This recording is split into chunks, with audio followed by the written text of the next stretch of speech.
안녕하세요. 김유갑의 경제부동산입니다. 더 좋은 방송을 하도록 구독, 좋아요, 댓글 알림 부탁드립니다. 국민은행 난리 났다. 둔촌주공 진짜 대형 사고 터졌다. 월요일부터 초대형 빅뉴스가 2개나 터졌습니다. 국민은행이 홍콩 ELS 원금 손실이 4조 6천억에 이르면서 원금을 고스란히 손실 볼 우려가 커졌습니다. 국민은행 부실이 커지는 것은 물론 그 2금융까지 금융 불안 확대가 불가피할 전망입니다. 둔촌주공은 여야의 극한 대립 속에 끝내 실거주 의무 폐지 법안이 막혔으며 앞으로도 통과되지 못할 것으로 전망하고 있습니다. 얼마나 큰 파장이 생길까요? 유료 상담은 010-2616-6276 제가 직접 매수 타이밍과 입지를 추천해드립니다. 지금 바로 전화 주십시오. 국민은행 난리 났다. 둔촌주공 진짜 대형 사고 터졌다. 정말로 이게 제목이 아니라요, 실제로 제가 말씀드린 대로 가고 있어요. 좀 잠잠해졌으면 좋겠는데 이게 작은 사건들이 아니거든요. 말 그렇지 4조 5조. 자, 자기 자본 비율이 얼마나 된다고 은행들이. 자, KB국민은행 막 분기가 되네요. 볼까요? 자, 국민은행 난리 났다. 홍콩 ELS 원금 손실 4.6조. 오늘 이거에 대해서 이제 ELS에 대해서 좀 제가 얘기를 좀 해보고 싶어요. 일단 원금 날릴 위험, 원금 날린다고 하잖아요. KB만 무려 4조 6천억. 홍콩 ELS 폭탄. 이게 여러분들 2015년 아무튼 그때도 뉴스가 똑같이 나왔었어요. 하나도 고쳐진 게 없습니다. 여러분들 ELS를 이게 왜 안 좋냐면 원금 손실 지는데 본인들한테 수당이 세거든요. 특히 연세 드신 분들이 많이 당해요. 그냥 은행 하면 무조건 안전하다 생각하는 거야. 원금 손실 진다는 말을 꺼내지도 않아요. 잘. 그러면 안 하려고 하니까. 그리고 본인들 어떤 진급이라든가 실적 여기에 푹 빠져가지고 그 대형 은행들이 특히 연세 드신 분들 막 꼬셔가지고 가입시키고 지금 현재 거의 반토막 났잖아요. ELS 들어선 사람들 원금 손실만. 이게 무슨 일입니까? 자, 홍콩 ELS 폭탄 터지나? 아니 터지나가 아니라 이미 터졌는데요. 뭐 홍콩이 무슨 올 연말까지 내년 상반기까지 회복하겠습니까? 국민은행 난리 났다. 홍콩 ELS 원금 손실. 자, 전체 8조 1972억인데 녹인 진입 물량. 한마디로 녹인 진입 물량 이거는 좀 불안전한 그런 물량. 4조 6,434억. 거의 손실 볼 만한 것들이 이렇게 높아요. 물론 다 손실 보진 않죠. 거의 반토막은 손실 본다고 봐야 돼요. 2024년 초 완기 홍콩 H지수와 연계됐는데 사실상 퍼센트를 따지면 98% 원금 손실입니다. 안전하다고 속인 뒤에 불안전한 판매를 계속했어요. 뭐 이자가 세다는 둥 어쩌다는 둥. 고발이 지금 속출하죠. 이게 지금 국민은행만의 문제가 아니라 모든 1금융권의 문제고요. 특히 연세 드신 분들이 가면은 그냥 이자가 좀 안전하고 센 걸 추천하는 게 아니라 자기들 실적, 승진 또는 수당 여기에 포커스를 맞춰갖고 강제로 그냥 하다시피 계약을 시키는 이런 일이 터지는 거예요. 여기 보시면 금감원도 현장 조사를 합니다. 자, 금감원, 은행이라든가 증권사 이 두 곳 관련된 곳들은 홍콩 ELS 전면 지금 조사하고 있는데 뭐 조사한다고 해서 소 잃고 외양간 고치기밖에 더 됩니까? 자, ELS 만기 농협 1.4조. 그래도 국민은행 아까 4조 6천억보다는 좀 적네요. 1억 4천억이면 신한은행 1억 3천억, 하나 7천억. 자, 증권사 미래에셋을 비롯해서 이번에는 또 KB, 당연히 KB증권을 조사하겠죠. 이렇게 해서 5, 6곳을 같이 조사하는. 포인트는 KB에 초점을 두고 있어요. 왜? 워낙 금액이 크니까. 문제점 해결 방안. 지금 5대 은행에서도요, 사실상 KB은행이 제일 국민은행이에요. 그래서 국민은행이기도 하지만 그런 은행이 가장 이렇게 앞에서도 제가 언급했지만 부실 여건이 1등인 것들이 많잖아요. 거기에다가 홍콩 ELS 문제까지 터졌으니. 자, 문제점 첫 번째, 금융권 부실. 이게 1금융권에서 끝나면 좋은데 얘들은 안 망합니다. 웬만해서는 2금융권에게 불똥이 튄단 말이에요. 그렇게 되면 급작스럽게 뭐 대출이라든가 또는 뭐 연체 이런 부분들이 불거져 가지고 그냥 부실이 생겨버리는 거예요. 노년 피해자, 특히 연세 드신 분들이 피해자가 상당히 많습니다. 직원들이 수당이라든가 승진이라든가 실적에 눈멀어서 막 속이기도 하고 말도 안 해주고. 해결 방안, 원금 손실. 여러분들이 이제 반드시 이자가 세다 그러면요, 아무리 1금융권이라도 믿으면 안 돼요.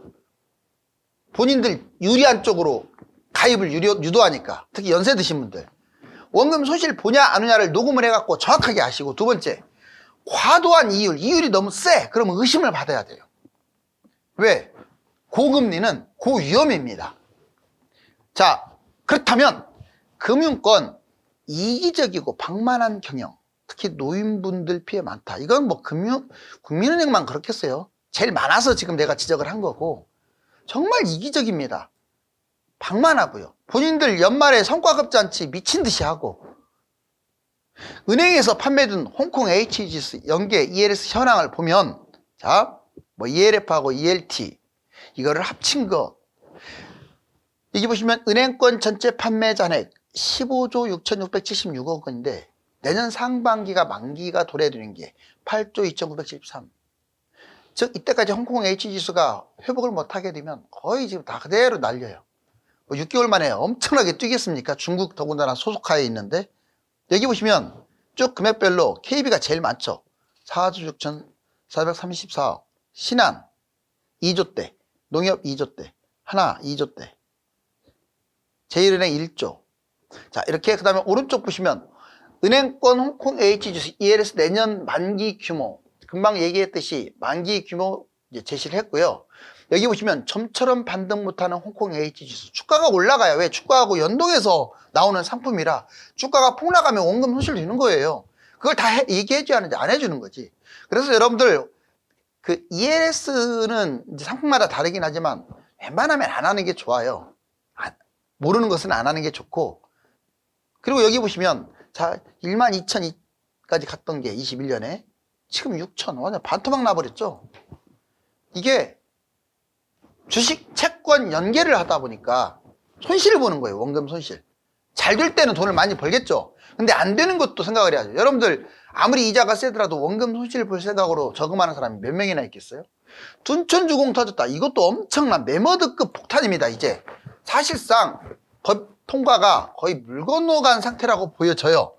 여기 보시면 실거주 의무 국회 통과 무산돼 버렸습니다. 더군다나 여당과 야당 사이가 아주 안 좋아요. 지금 정치적으로 깔려가지고 뭐 표면적으로는 부동산 뭐가 어쩌고저쩌고 하는데, 지금 뭐 누구 탓할 것 없이 한번 끝까지 가보자 이런 지금 심리입니다. 여기에서 서로 이해가 완전히 다른데 이게 쉽게 되겠어요? 잘못했다가는 둔촌주공이 희생양이 될 수도 있습니다. 실거주 의무 폐지 물 건너가. 자, 둔촌주공 당첨자들이 발동동, 당첨자들만이 아니라 이거 지금 분양권 전매 가능했잖아요. 전매한 상황에서 그럼 이걸 어떻게 해야 해결 방안을 찾느냐 보자고요. 먼저 국회 통과 물 건너가냐, 국회 통과 불발, 전문가가 의무 폐지가 안 될 것이라고 거의 다 말을 많이 합니다. 왜? 일단 정치적 이해타산이 너무 센 데다가 골이 깊어요. 두 번째는 시간도 없습니다. 또 지금까지 진행 과정에서도 보면 12월 초까지 2번은 남았어요. 이제 올해 만약 이거 안 돼버리면, 연내 불발돼 버리면 5월 자동 폐기되는 거예요. 2번 남았는데 지금 차라리 재초안이나 이런 것들, 이것은 접점을 찾아 나가고 있는 중인데 이거는 아예 그냥 논의조차도 지금 쉽지가 않아요. 입주 전에 집을 팔면 계약자와 같이 살아야 돼요. 이제 여러분들이 분양권을 넘겼다. 그런데 입주를 안 하면 여러분들 벌금을 물거나 징역을 가야 돼요. 알았어요? 이거 진짜 엄청난 겁니다. 그렇게 되니까 당연히 입주 전에 집을 팔면 이 계약자도 들어가고 아주 웃지 못할 일이에요. 그리고 분양권 매수한 사람도 같이 들어가고. 왜? 의무 실거주니까요. 아니면 없었던 걸로 이제 하는데 그게 쉽지는 않겠죠. 실거주 의무 파장, 그러니까 혼란이 엄청 생길 거예요. 둔촌주공 약 900만 가구가 입주 불가능. 사실상 계약을 포기할 수밖에 없는 상황에 놓이게 되면 또 수도권도 이제 둔촌주공에 이게 하나인 게 아닙니다. 전반적으로 무려 66곳에 4만 4천 가구가 이러한 피해를 본다고요. 실거주 의무 폐지가 되지 않음으로써의 피해. 예를 들자면 강동 헤리티지, 장유자이, 강일 제일풍경채 이런 것들도 있는데, 자, 안 될 경우 그럼 과정을 볼까요? 야당은 정체성을 따지면서, 즉 갭투자 의혹, 집값이 너무나 지금 비싸다, 갭투자 못하게 한다, 또 집값 거품이 높다, 그러니 우리는 승낙 안 하겠다, 너희들은 왜 투기를 하려고 하느냐, 야당의 주장은 그거예요. 근데 여당은 사실 지금 투기를 논하기에는 집값 분위기가 뭐 폭등하는 상황도 아니고, 또 하나는 전매 제한까지 허용하고 이 주도하는 게 정부인데, 그렇다면 정부가 시행했던 것들이 다 물거품이 되면서 대혼란에 빠진다라는 논리를 펴고 있어요. 계약 포기자, 줍줍 분양 이렇게 될 수도 있습니다. 이제 다시 줍줍 피가 붙어서 경쟁률이 엄청나게 치열하겠죠.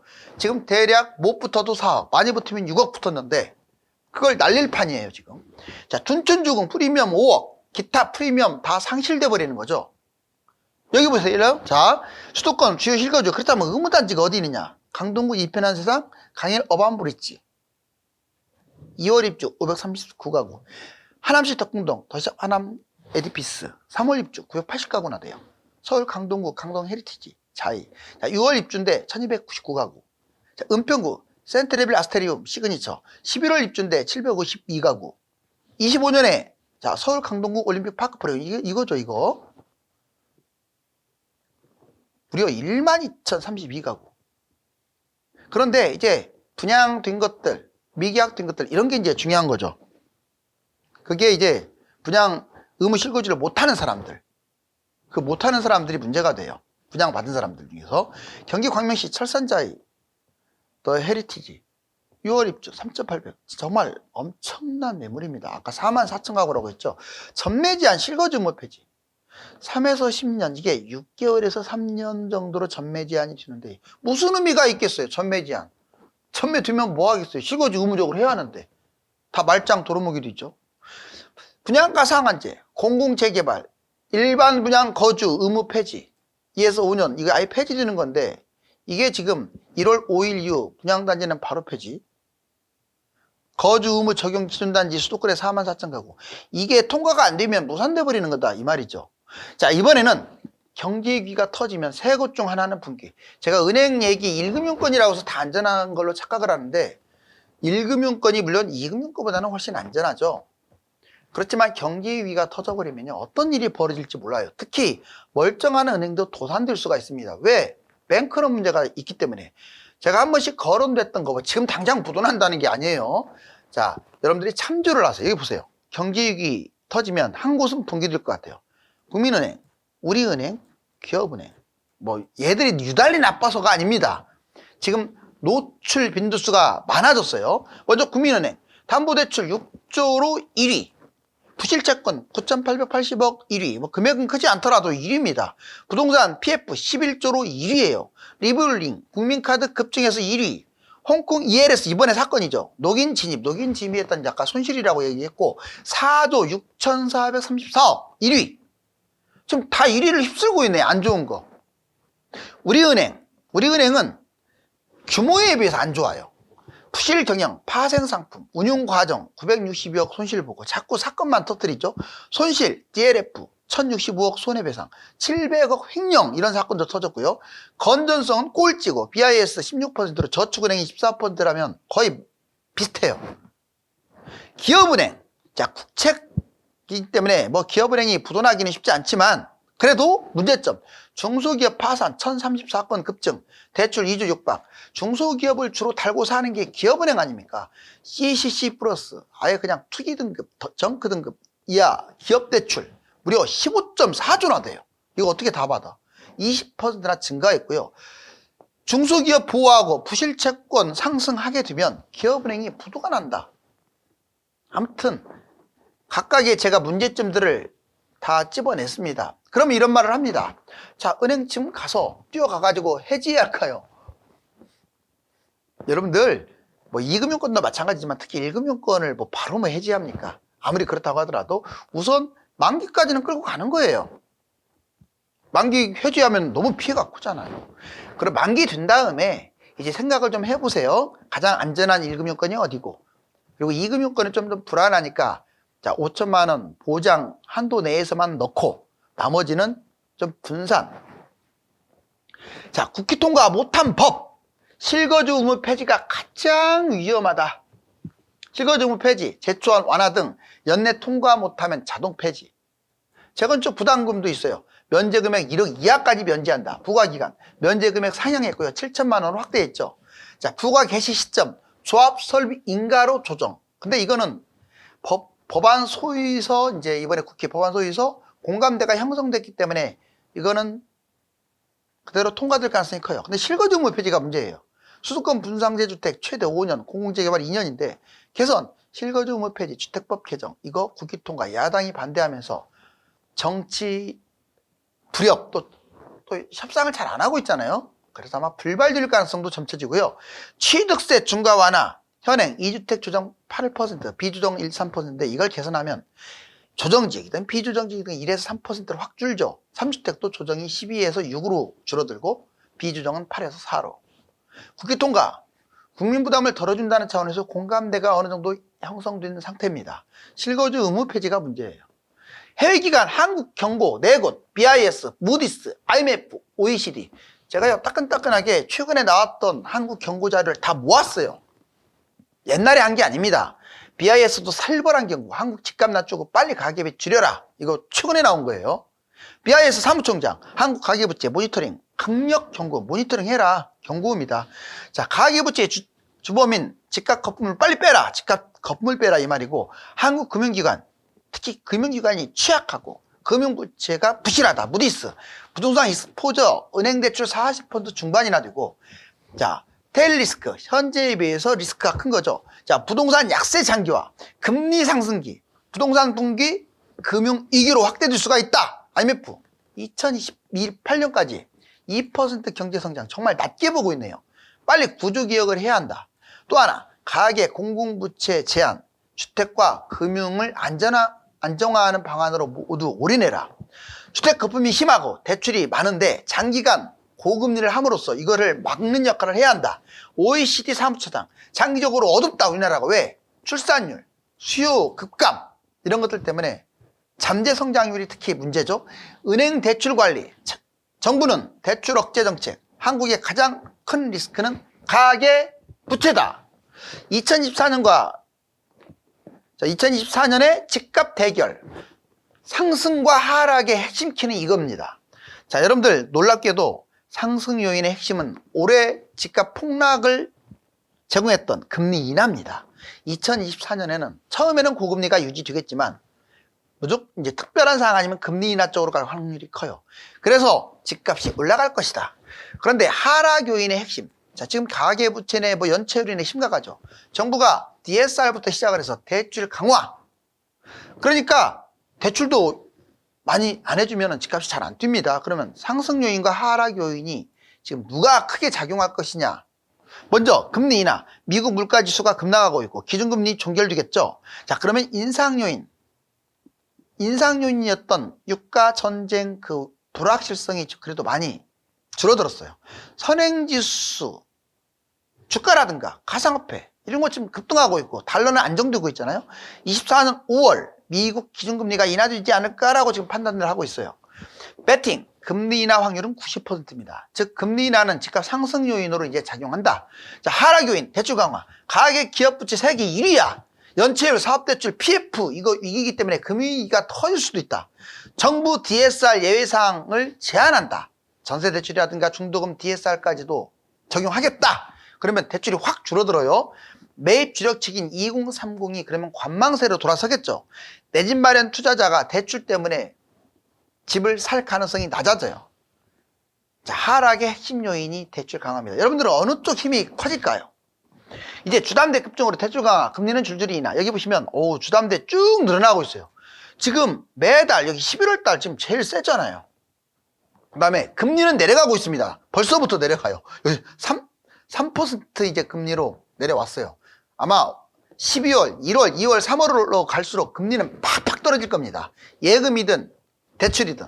자, 은행채 5년물 여기 보시면 확 지금 내려가고 있는 거 보이죠? 왜? 이제 미국이 물가 안정화에 접어들었다 이런 뜻이죠. 그러면 아파트는 어떠냐 현재? 자, 이게 0입니다. 여러분들이 한 가지 알아야 할 게 있어요. 지금 막 폭락하고 있는 걸로 알고 있는데 그러진 않아요.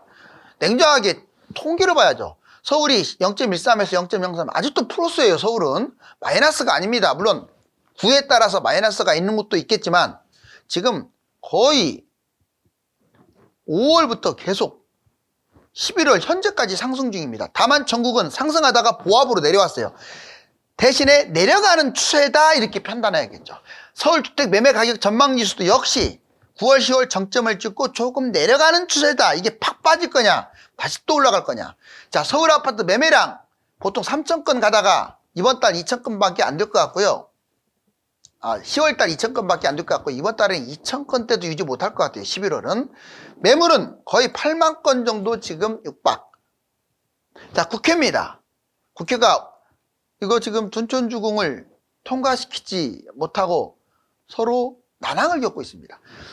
금감원은 이 사태에 대해서 심각성을 인식, 금융권에 직접적으로 개입하여 사태의 이모저모를 알아볼 것이며 둔촌주공은 국회의원 선거의 희생양이 될 수도 있습니다. 감사합니다.